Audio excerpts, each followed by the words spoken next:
va prier avant d'ouvrir la parole de Dieu? Oui. Tu veux prier avec nous, Frère? Nous commençons. Merci Seigneur pour cette occasion qu'on a pour se rassembler ici. Et vous demande d'être avec nous. Aide-nous à comprendre votre amour pour nous et le travail que vous voulez faire en dedans de nous. Au nom de Jésus. Amen. Amen. Amen. Alors la dernière fois, nous avions travaillé sur un texte de l'apôtre Paul, un petit peu difficile à comprendre a priori, mais qui s'explique bien quand on peut le dessiner en particulier.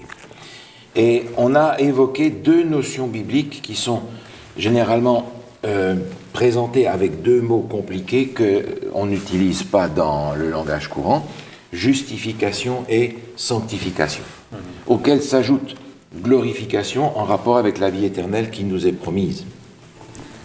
J'aimerais prendre juste quelques textes supplémentaires sur justification pour que nous ayons clairement à l'esprit l'enseignement biblique par rapport à ça. Dans l'épître, on va commencer par l'Ancien Testament, si vous voulez bien. On va prendre Ézéchiel. Ézéchiel, on prendra le Nouveau Testament juste après. On va prendre Ézéchiel, chapitre 36. Et on va découvrir qu'il y a dans ce passage la même chose que ce que nous avons vu dans le Nouveau Testament. Fred, est-ce que tu veux bien nous lire, si tu veux, les versets 25 à 28? OK. Je reprendrai sur vous un eau pure, et vous serez purifiés. Je vous purifierai de toutes vos souillures et de toutes vos idoles. Je vous donnerai un cœur nouveau, et je mettrai en vous un esprit nouveau. J'ôterai de votre corps le cœur de pierre, et je vous donnerai un cœur de chair. Je mettrai mon esprit en vous, et je ferai en sorte que vous suivez mes ordonnances, et que vous observiez et pratiquiez mes lois. Vous habiterez le pays que j'ai donné à vos pères. Vous serez mon peuple, et je serai votre Dieu. Merci bien. Vous avez remarqué dans ces 3 ou 4 versets, on a ici une capsule qui reprend tout le plan du salut au travers des Écritures.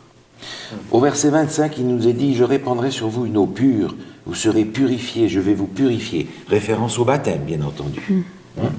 En conséquence de ça, verset 26, « Je vous donnerai un cœur nouveau. Je mettrai en vous un esprit nouveau. Je vais enlever le cœur de pierre et je vais vous donner un cœur de chair. » C'est ce qu'on a vu avec la justification, où Dieu nous change, nous considère comme nouveaux. Il va opérer en nous cette opération chirurgicale, si je puis dire, de faire de nous des enfants de Dieu. Maintenant, vous avez un esprit nouveau, parce qu'on a été baptisé au nom du Père, du Fils et du Saint-Esprit. On a donc cette première étape dans le verset 25-26 qui est la justification, l'acceptation de Jésus comme notre Sauveur. Verset 27. « Je mettrai mon esprit en vous et je ferai en sorte que vous suiviez mes ordonnances. » On apprend ici quelque chose de très important dans l'Ancien Testament. C'est que nous ne sommes pas sauvés par ce que nous faisons, nous sommes sauvés parce que nous avons accepté Jésus et que c'est lui, par son esprit, qui fait en nous. Sinon, on dit « moi j'ai réussi ». Et ici, dans l'Ancien Testament, il dit « c'est par la puissance de mon esprit que vous serez capables de suivre mes ordonnances ». L'apôtre Paul, on l'avait vu dans l'Épître aux Romains, disait « il y a une loi, je ne suis pas capable. Je veux faire le bien, et à tous les coups, c'est le mal qui est attaché à moi. » Comment est-ce qu'on sort de là?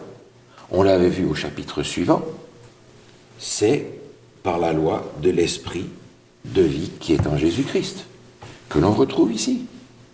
Je mettrai mon esprit en vous et je ferai que vous suiviez. C'est Dieu qui fait en nous cette transformation. Sanctification, transformation.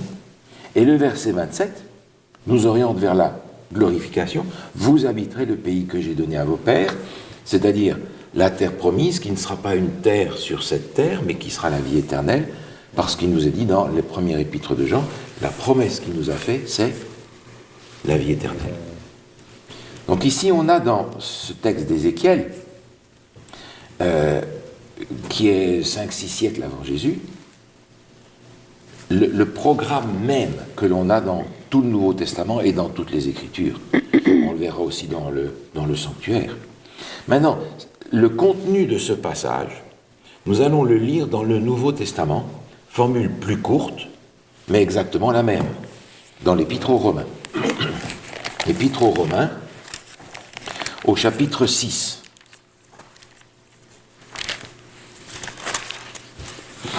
C'est le verset 22, si tu veux bien nous lire Romains, chapitre 6, le verset 22. Mais maintenant, étant affranchis du péché et devenus esclaves de Dieu, vous avez pour fruit la sainteté et pour fin la vie éternelle. Merci bien. Est-ce que vous voyez dans ce court passage les trois grands mouvements de notre marche avec Dieu? Maintenant, vous êtes affranchis du péché, libérés du péché. C'est ce qu'on reçoit dans la justification. Et vous êtes devenus esclaves, serviteurs de Dieu. On a, par le baptême, fait alliance avec lui. La phrase suivante, vous avez pour fruit la sainteté. Autrement dit, la transformation que nous vivons, qui nous rend à l'image de Jésus, l'abandon de nos mauvaises habitudes, de nos erreurs, de ce qu'il y a de mauvais en nous, c'est le fruit de l'étape précédente. Et comme on l'a vu dans Ézéchiel, il s'accomplit par l'action du Saint-Esprit en nous. C'est le résultat. Et vous avez pour fin la vie éternelle. Le résultat final, au bout du compte, sera la vie éternelle. On a donc là les trois grands mouvements de notre marche avec Dieu, le pardon, la transformation et la vie éternelle, ou pour prendre des mots plus compliqués, la justification, la sanctification et la glorification. En un mot, en une phrase, on a là tout ce que le reste des Écritures va développer. Les trois grands mouvements de notre vie, et je ne peux pas faire l'économie de l'un ou de l'autre, c'est un tout. Alors j'aimerais simplement reprendre un ou deux textes qui sont liés à la notion de justification. La prochaine fois, on prendra quelques textes sur sanctification pour mettre tous ces morceaux ensemble. Puisqu'on est dans Romains, restons dans la même épître au chapitre 3. Romains, chapitre 3. L'apôtre Paul, là, insiste, essaie de nous faire comprendre que cette justification et que ce pardon est en réalité quelque chose que Dieu nous donne. Fred, est-ce que tu veux bien nous lire, si tu veux, au chapitre 3, les versets 23 et 24.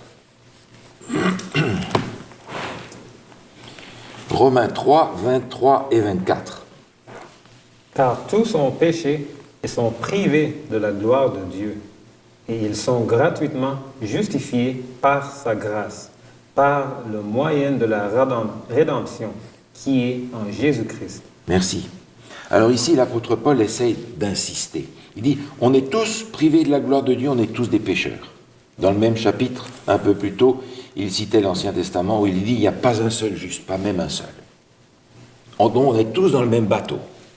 Mais, nous sommes gratuitement justifiés par sa grâce, par le moyen de la rédemption. 4 mots qu'il met ensemble, qui ne sont pas exactement équivalents, mais à peu de choses près, il est en train d'insister 4 fois pour nous dire, ce n'est pas quelque chose que tu vas gagner en faisant ce qui est bien, ce n'est pas quelque chose que tu vas gagner parce que tu es une bonne personne, c'est quelque chose qui t'est donné. Gratuit, justifié, grâce, rédemption. Ce sont tous des mots qui nous font comprendre que ce n'est pas quelque chose que je peux mériter, ce n'est pas quelque chose que je peux gagner, ce n'est pas quelque chose que par ma bonne volonté ou mes bonnes œuvres, je vais pouvoir finalement acheter. C'est gratuit, mais aujourd'hui, on n'est pas habitué à quelque chose de gratuit. Puis combien de fois qu'on entend, il a gagné son ciel. Il a gagné son ciel. On entend souvent ça comme expression. Là. Ouais. Mais je reçois tout le temps là, des publicités à la maison. C'est gratuit.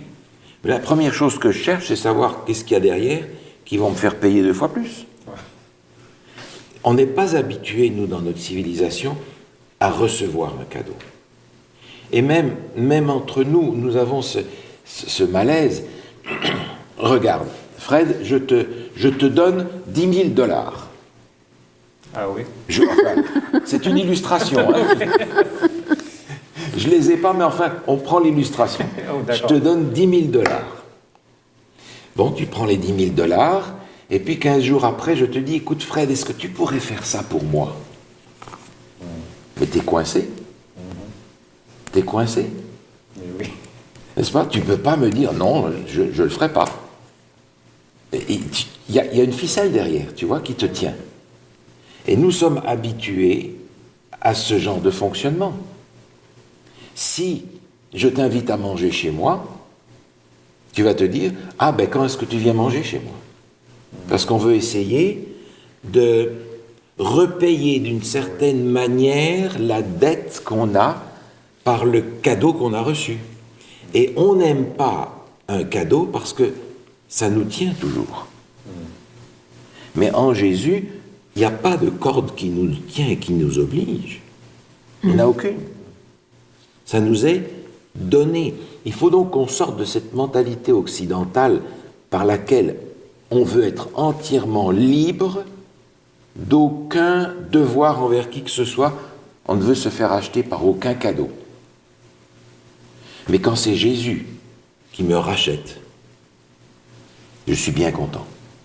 Parce qu'il n'y a pas de truc derrière par lequel il va me rattraper. Il me donne, il m'offre le salut. Autrement dit, quand j'accepte Jésus comme mon sauveur personnel, je suis sauvé. Et il n'est pas en train de me dire, maintenant tu as intérêt à marcher droit parce que première erreur, tu le perds. Hein? C'est pas comme ça que ça marche. C'est pas comme ça que ça marche avec Dieu.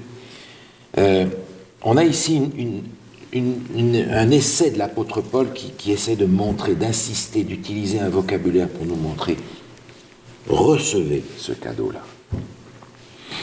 J'aimerais prendre un autre texte dans les épîtres de Paul qui transmet la même idée dans Éphésiens chapitre 2. Éphésiens chapitre 2.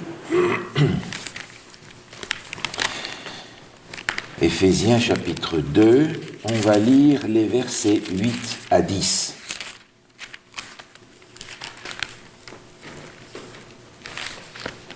Éphésiens 2, 8 à 10. Tu veux bien nous lire ça, Paul? Oui, car c'est par la grâce que vous êtes sauvés, par le moyen de la foi. Et cela ne vient pas de vous, c'est le don de Dieu. Ce n'est point par les œuvres, afin que personne ne se glorifie. Car nous sommes son ouvrage, ayant été créés en Jésus-Christ, pour de bonnes œuvres que Dieu a préparées d'avance afin que nous les pratiquions. Merci. On a ici encore toute cette explication de ce qu'est la justification. C'est par la grâce que vous êtes sauvés. Et une grâce, c'est par définition quelque chose qui ne se mérite pas. Comme on mentionnait l'autre fois, on ne peut gracier quelqu'un que s'il a d'abord été condamné. On ne va pas gracier quelqu'un s'il n'est pas coupable. Donc c'est par la grâce que vous êtes sauvés. Comment est-ce que je reçois cette grâce? Par le moyen de la foi. Quel est l'autre mot que vous avez en français pour la foi? Parce que la foi, on l'emploie très peu dans le langage courant. C'est un langage religieux, ça. Quel mot est-ce que vous avez? Qu'est-ce que vous avez? Avoir confiance. Avoir confiance, avoir totalement confiance. Et cette foi et cette confiance est associée à la notion d'aimer. Je ne vais pas prendre n'importe qui que je ne connais pas et lui dire, s'il vous plaît, apportez cet argent à tel endroit. Il faut que je sache qui c'est. Si j'ai confiance dans cette personne, c'est une personne que j'aime, que j'apprécie, et à qui je peux donner pleine confiance qui va faire ce que je lui ai demandé. c'est par la confiance totale dans ce que Jésus est, mon Dieu sauveur, que je saisis la grâce qui m'est donnée et qui ne m'est pas méritée. Ça vient de Dieu. C'est un don. Parce que si c'est quelque chose que je peux mériter, je vais me dire, mais j'y arrive tout seul, je n'ai pas besoin d'un sauveur. Je peux mettre Jésus sur le côté, j'y arrive. Si je me discipline, si je m'impose un mode de vie strict, si je me prends en charge, si je considère qu'en tant qu'être humain, je suis capable de faire ça, mais Jésus, j'en ai pas besoin, c'est pour les gens faibles, ça. Mais je ne suis pas capable. Il y a une loi en moi. Et même si je fais le bien, et que ce bien, je le fais pour être sauvé, je suis passé à côté. Parce qu'on avait vu tout à l'heure que le bien que je fais est le fruit de mon acceptation en Jésus. Donc si j'ai quelques raisons de me dire, voyez, j'ai réussi à faire ceci, à faire cela, et être fier de mon christianisme, je suis sorti du plan biblique du salut. Parce que le texte nous dit, ces choses-là vont venir après. Car nous sommes son ouvrage ayant été créé en Jésus-Christ pour de bonnes œuvres que Dieu a préparées d'avance afin que nous les pratiquions, sous-entendu, en résultat de ce que nous avons accepté par la grâce d'être sauvés en Jésus-Christ. Le bien, la bonne action, la transformation va arriver en résultat, en conséquence de cette acceptation de la grâce qui m'est offerte gratuitement en Jésus-Christ. Ça implique l'abandon de soi un peu, hein? Parce qu'il y a beaucoup de gens qui ont de la difficulté à laisser la place et qui veulent arriver toujours par eux-mêmes. Ça ne veut pas dire qu'il ne va pas y avoir une lutte. Mais notre problème est souvent de mettre la lutte au mauvais endroit. Je vais serrer les dents, je vais m'imposer ceci et cela, et je vais y arriver. Mais à la longue, j'y arrive pas. Ma lutte va être de me dire, je ne suis pas capable, il va falloir que je restaure, que je solidifie, que j'intensifie le lien avec Dieu par la prière, par l'étude de sa parole, en demandant son Saint-Esprit pour que ça se fasse en dedans de moi. Mais pour nous, c'est pas là qu'est la lutte dans notre esprit. Pourtant, c'est là qu'elle est en réalité. Et dire, ah, je suis encore tombé. Bon, moi, demain, il faut quand même que je fasse des efforts pour ne pas refaire la même erreur. Mais je referai la même erreur si je n'ai pas passé du temps aujourd'hui avec Dieu en lui disant, écoute, je te demande une mesure particulière de ton esprit pour que je puisse être vainqueur au nom de Jésus. C'est ça. Nous allons nous battre sur le terrain où nous sommes perdus d'avance et nous n'allons pas faire cette lutte là où Dieu nous a donné les outils pour être vainqueurs. On fait les choses souvent à l'envers. Ouais. Hein? Ouais. On fait souvent les choses à l'envers parce que parfois, on a accepté Jésus, on est sauvé, mais on se dit, je suis sauvé, mais si je fais encore des bêtises, je vais perdre ça. Et j'aimerais pour ça qu'on lise un texte qui est dans l'épître de Jean, la première épître de Jean.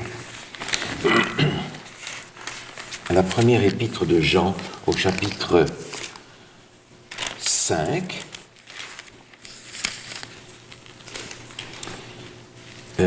Fred, est-ce que tu voudrais nous lire le verset 13 et 14 ? Première épître de Jean, chapitre 5, versets 13 et 14. Je vous ai écrit ces choses afin que vous sachiez que vous avez la vie éternelle, vous qui croyez au nom du Fils de Dieu.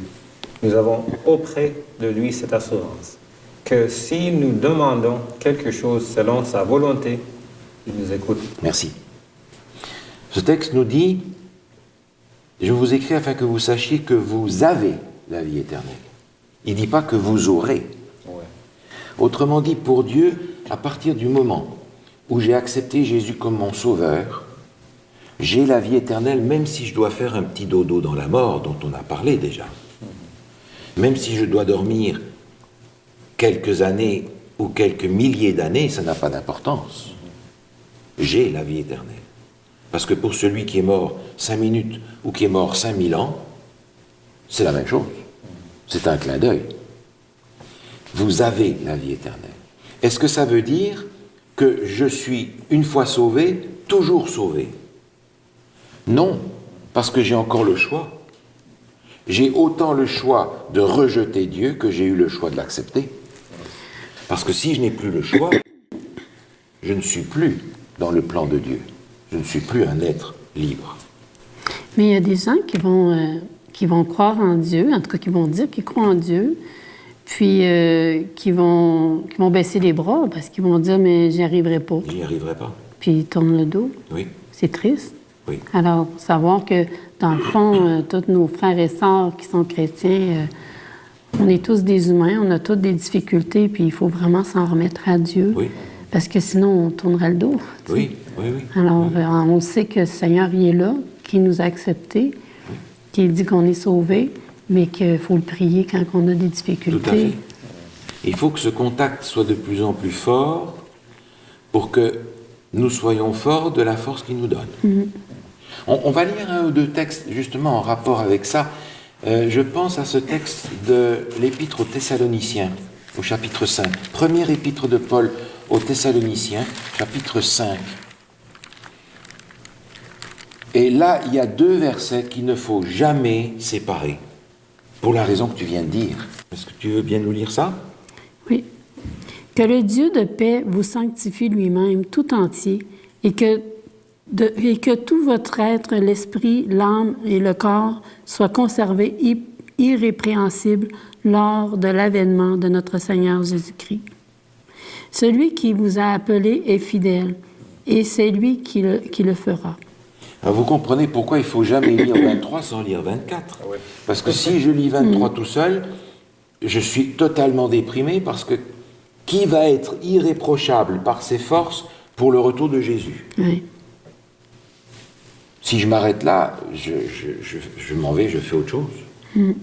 Mais le verset 24 nous dit, celui qui vous a appelé, il est fidèle, c'est lui qui le fera. Mon combat va être de lui donner les moyens de le faire, lui donner la permission de le faire. Justement, ça me fait penser à un autre passage qui se trouve dans l'Épître aux Philippiens, qui transmet la même idée, quelques pages avant, dans l'Épître aux Philippiens chapitre 1. Philippiens chapitre 1, c'est le verset 6. Fred, si tu veux bien le lire pour nous. Je suis persuadé que celui qui a commencé en vous cette bonne œuvre la rendra parfaite pour le jour de Jésus-Christ. Merci. Ça, c'est une promesse extraordinaire. Oui. Je peux trouver la barre très haute, mais cette barre-là, le Seigneur nous dit, on va la passer ensemble. C'est Jésus qui va rendre cette œuvre parfaite. C'est pas moi. Ma tâche va être de lui ouvrir la porte par les outils qu'il me donne pour qu'il puisse le faire. Donc on a dans cette dimension du plan du salut quelque chose qui nous prend un peu à rebrousse-poil parce que on est toujours tenté de faire.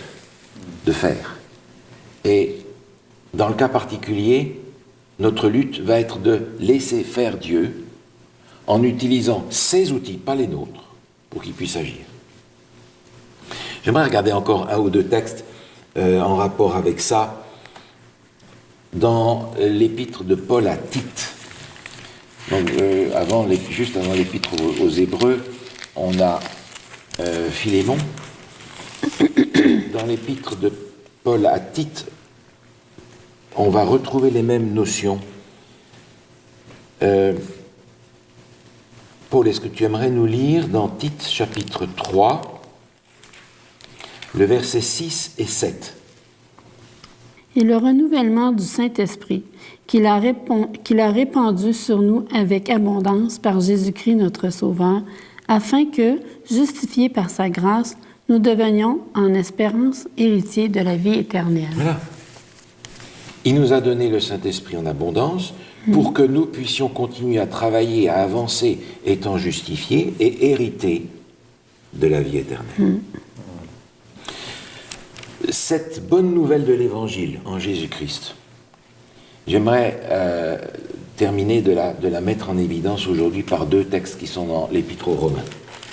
Épître aux Romains, chapitre 8. Le verset 1 nous donne ici une promesse extraordinaire. Et il est dit, si tu veux bien nous lire le verset 1. Il n'y a donc maintenant aucune condamnation pour ceux qui sont en Jésus-Christ. Pas de condamnation pour ceux qui sont en Jésus-Christ. L'apôtre Paul nous dit que nous allons tous passer en jugement. Mais le jugement est une bonne nouvelle, parce que c'est le moment où nous sommes acquittés. C'est le moment où on est réhabilité dans notre statut définitif d'enfant de Dieu. La bonne nouvelle d'accepter Jésus comme notre sauveur, c'est qu'il n'y a pas de condamnation pour ceux qui sont en Jésus-Christ.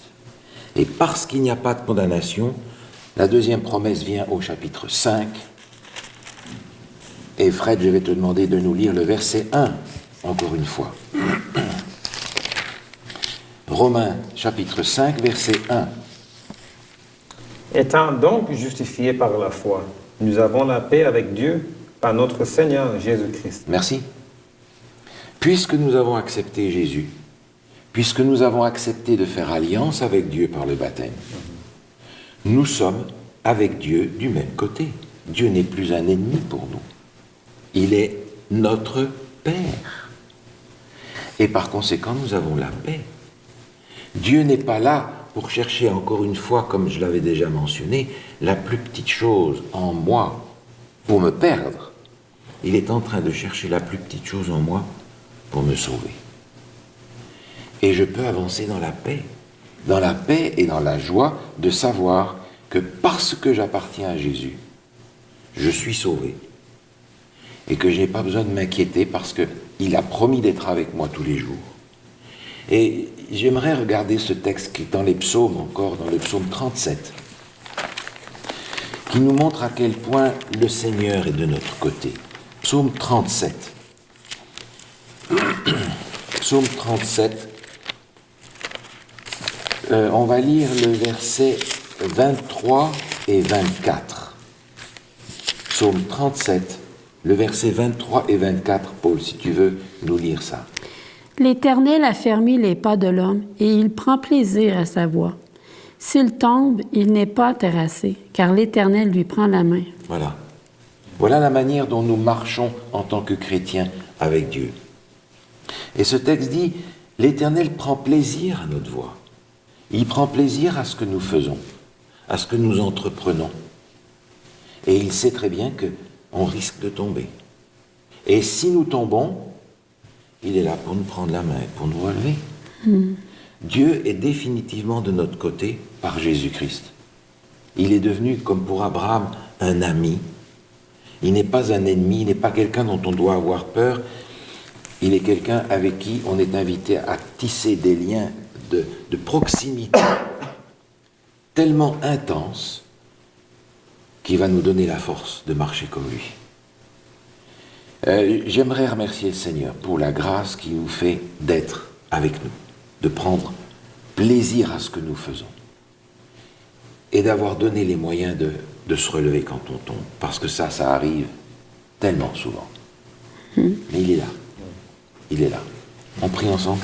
Oui. Seigneur, nous avons de la reconnaissance dans le cœur pour ce plan de sauvetage dont Jésus est la pièce maîtresse. Il est celui qui marche avec nous chaque jour parce qu'il l'a promis. Il est celui vers qui nous nous tournons pour avoir la force de marcher dans ses traces. Il est celui vers qui nous nous tournons pour obtenir le pardon de nos fautes. Il est celui que nous attendons avec impatience parce qu'il nous a promis que la difficulté, que la mort, la souffrance, la peine, la maladie que nous vivons ici n'est que pour un temps. Parce qu'en Jésus-Christ, nous avons la vie éternelle. Seigneur, garde-nous fidèles jusqu'au bout. Nous t'en remercions au nom de Jésus. Amen. Amen. Merci bien. Merci.